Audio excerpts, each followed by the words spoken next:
So, in my recent video about the issues I have with Taming of the Shrew, I asked you, which Shakespeare play bothers you the most? And one of you said Macbeth, because of all the toxic masculinity. Fair point, but let's dig in deeper.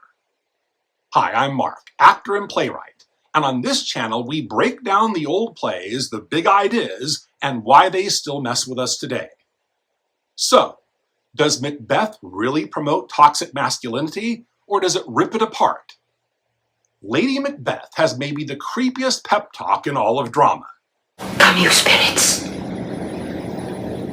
that tend on mortal thoughts. Unsex me here. She wants to lose every so-called feminine weakness so she can murder a king. Then she shreds her husband's courage. I dare not.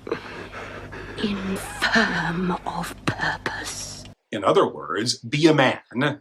She makes it clear, to do evil, he needs to be masculine. So far, so toxic.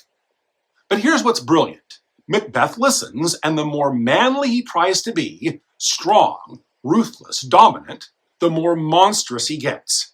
I got nothing against the feminists. I agree, for instance, that for the most part, men are vain, ignorant, greedy, brutal assholes who've just about ruined this planet. Each time he kills, the next murder gets easier.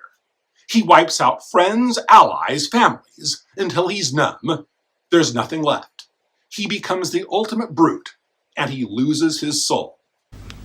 I am in blood stepped in so far that should I wade no more, returning were as tedious as go on. I discussed this in a video I made years ago. If you've ever watched Breaking Bad, it's the same arc. Walter White mans up to protect his family and ends up a monster alone in the dark. That's not a celebration, that's a warning. And what about Lady Macbeth? She gets exactly what she asked for. To be unsexed, to have a man's power to kill. Does she thrive? Nope. She goes mad. She can't wash the blood off her hands. In the end, she destroys herself. So, is there toxic masculinity in Macbeth? Absolutely. But does Shakespeare praise it? Not even close. He shows what happens when your whole identity is about domination and violence. Who've just about ruined this planet because they're afraid someone might have a bigger dick out there somewhere. It doesn't make you strong.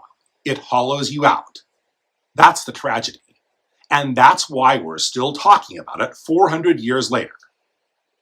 So I want to know, what do you think? Does Shakespeare show us toxic masculinity, or does he dismantle it? And let's continue the discussion of controversy in his works. What else was there in one of his plays that bothers you the most? Drop your take in the comments, and if you love theater like I do and want more content like this, please smash that like and subscribe to stay tuned for more. I'll see you next time.